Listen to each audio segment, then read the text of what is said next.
Hi, I'm Christine. Welcome back to my channel. In today's video, I'm here to chat about 5 new to me authors that I read recently.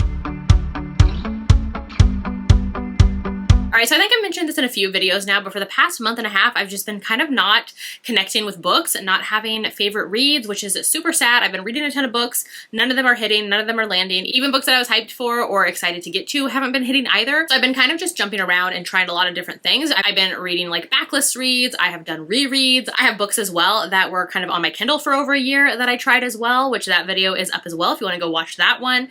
And just kind of trying all these different things. And so another one that I decided to do is read new to me authors, because I was like, maybe I'm not getting what I want from authors I'm already familiar with, or books that are already talked about or hyped up. Like, let me try some new to me authors, and some of these like I had never even heard of.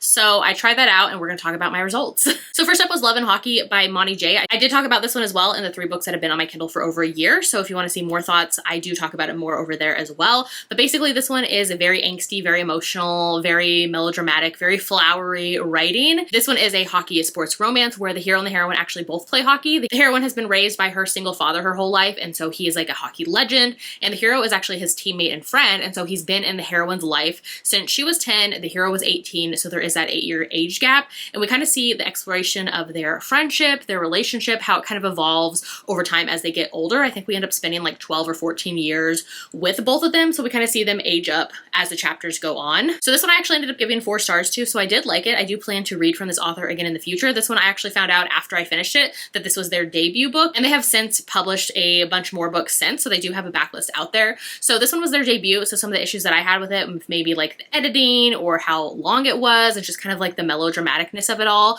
Like, I feel like that could be maybe edited and honed in as they write more, so I am curious to read more from them in the future. I will say, if seeing a hero as kind of part of the heroine's life from when she's a young age and kind of having that relationship with her that changes over time isn't your jam, maybe don't read this one. But for me, like, it worked. I really liked the emotionalness and the angstiness of it. I liked in here as well how we kind of explore a character or a person, a part of somebody's life who, to one person, they could be the villain of their story, and to somebody else, they could be the kind of the hero or the guardian angel of their story, and kind of the complexities of characters and people. I did like that exploration in here. There is a lot of like emotionalness to the story as well. Both the hero and the heroine have been raised without mothers in their lives, so they kind of connect over that. They have some things in common that are explored and kind of figured out as the story evolves. We see sneaking around and time passing and hearts hurting, kind of all of that captured in their story, so there is that kind of emotional angsty element to it. This one does have a lot of content warning as well, which I will just read because it is very long. So this one does have childhood sexual abuse that is kind of mentioned or alluded to starting with the prologue of the story. We also have alcoholism, drug addiction, grief, loss, abandonment. There is attempted suicide, which is with a side character, and it happens on page pretty graphically, so just know that going in. There is a bipolar disorder of a side character and kind of the exploration of that. There is depression as well in here, so just know all of those things before going into this one. But yeah, this one was solid for me. Like, it was recommended actually over a year ago on, I think, Instagram from when I was doing like hockey reads, and somebody recommended this one to me. And so I am glad that I finally got to it. And like I said, I will check out more from this author in the future. All right, next up is Rushed by Aurora Rose Reynolds. This is the first book in their Adventures in Love series.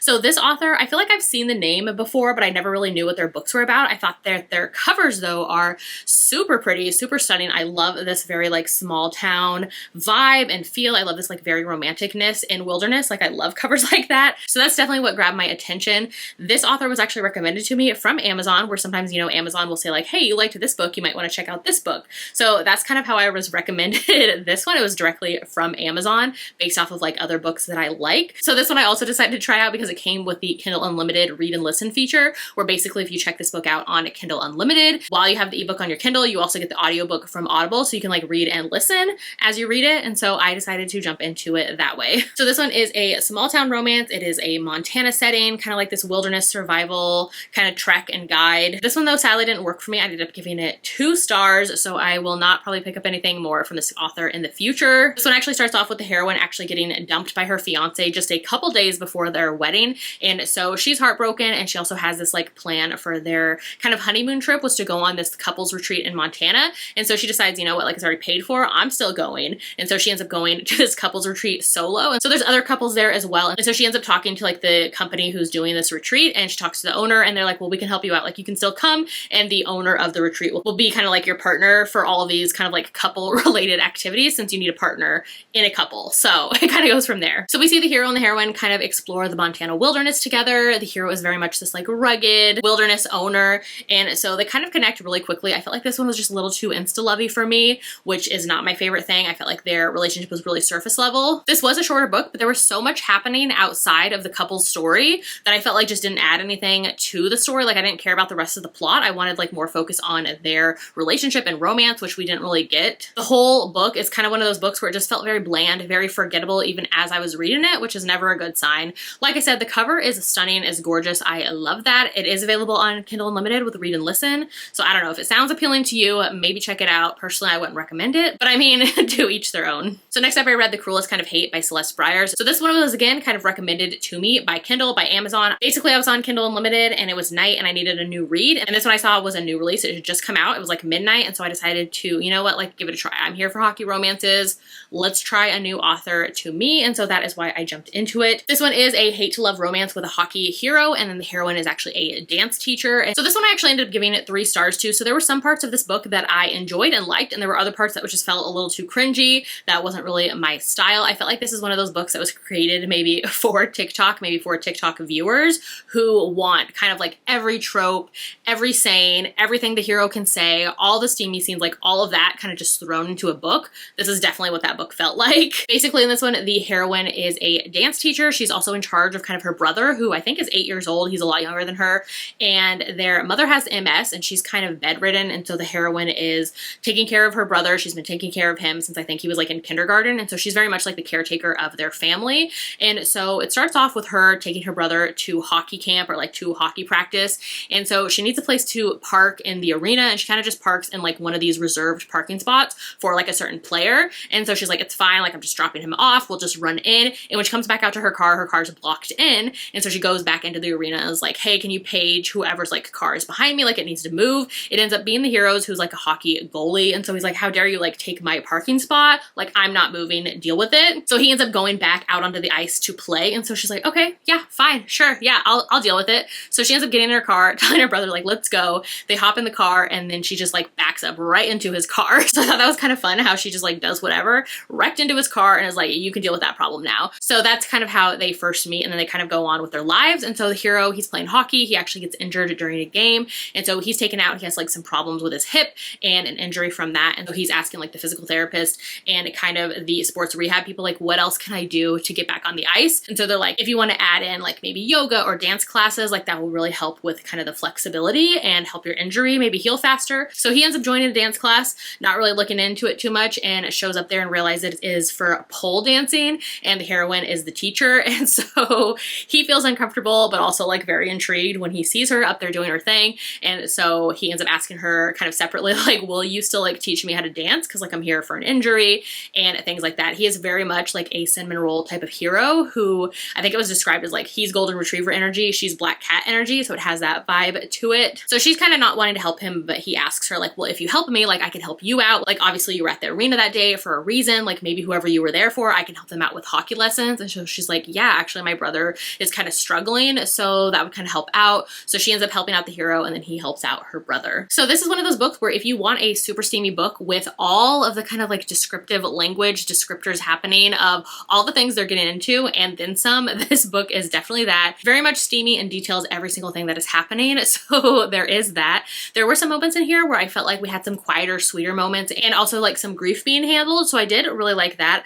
I felt like I wish there was a better balance of maybe both of those for me personally. I did like how the hero in here was the sunshiny one. The heroine's kind of more of the grumpy, standoffish one. He does fall first. I didn't really understand why. It moves super fast, but I mean, for what it is, it's on Kindle Unlimited. Like it was okay. I probably wouldn't pick up anything else from this author personally, but that's just me. There is some content warning in this one as well. So self-harm, grief, parental abuse and neglect, chronically ill parent, the loss of a sibling as a child with kind of a heart defect. There's also PTSD and death of a parent. So just know that going in. All right, another one that I read recently was Moonlight Thorns by P. Rain. So this is actually the kind of pen name for the author duo Piper Rain. This is, I thought it was like their darker stuff, but I think it's actually the books that they have available on Kindle Unlimited. Limited that they publish under the P. Rain name. So it's the same author duo, same style of writing, I'm assuming. This is my first book by them, but that is kind of what I've heard. So this one I really enjoyed. I ended up giving it 4.5 stars. So this book was just so entertaining, so addictive, so fun. If you love Beauty and the Beast retellings, but kind of want it darker, want some BDSM in there, you want some secret society things happening, this one is all of that and more. This one literally has all the tropes. It has a alpha billionaire, it has age gap, it has enemies to lovers, a forced proximity, she comes to work for him, it has a tortured hero, it kind of has all of those things going on. Like I said, it's very much Beauty and the Beast retelling, where basically the heroine, her father has passed away and her family's home is possibly being taken away. They're in debt, and so she goes to the hero's house where he lives with his brothers, and she kind of begs him for help, like, I will do anything to save my family home. And so he's like, okay, you can come and live here with me for a year and work for me as well. And so she's like, okay, sure, like, I'll do it. And he's like, yeah, and then at the end you can have your like family home, like the deed back. So she starts working for the hero, and it's kind of instantly, they have this like instant attraction / pull. He kind of like ignores her though at first, and then over time she ends up learning kind of a secret that him and his family are a part of. And so it kind of goes from there with the whole like secret society BDSM level of things happening.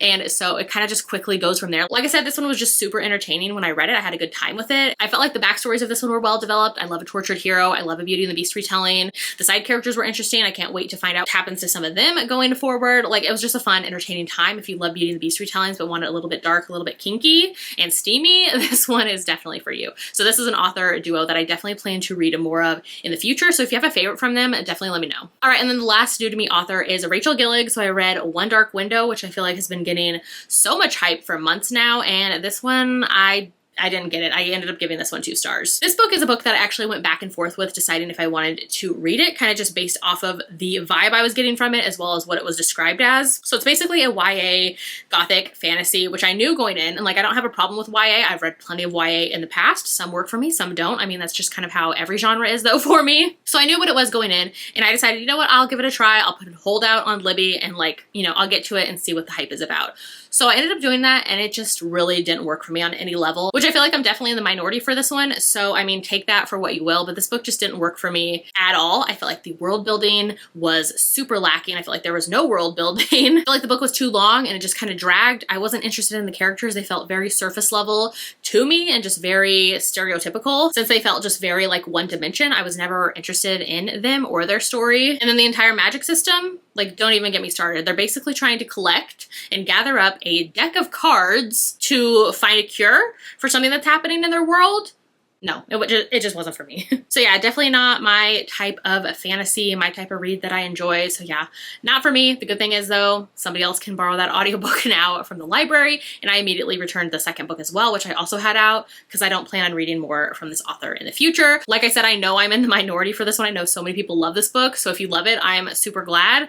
Just wasn't my cup of tea or type of fantasy that I like. All right, so those are the 5 new to me authors that I have read recently. I feel like it went okay. That's kind of just how my reading has gone lately in general. So like for me, that's good enough. I think I have, what, 2 authors out of here that I will read again. So there is that. I feel like that's promising enough. Definitely let me know in the comments if you have read any of these authors, if there's any other books from them that you do like, especially the 2 authors that I mentioned that I want to read from again, which was Monty J and Piper Rain. Definitely let me know if there's books from them that you love that I should check out next. This was just a super fun video to do, super fun to just chat about new to me authors and trying out new to me authors. I feel like I do read new to me authors every month anyway, so this was just a fun way to put it all in one video. Definitely let me know if you've read any new to you authors recently that you have fallen in love with. I would love to know. If you'd rather leave me an emoji in the comments today to let me know that you watched this video, maybe leave me a coffee cup since I am wearing my Eden Coffee Devaney Perry sweatshirt from Lila June Co. This was her recent launch, which you can use my code Christy10 to save on anything that you buy from her website, which is always linked in the description of this video. So yeah, leave me a coffee cup because I am just feeling the coffee vibes today. If you haven't done so yet, make sure to like and subscribe so you don't miss out on any of my future videos, and I will see you in my next one.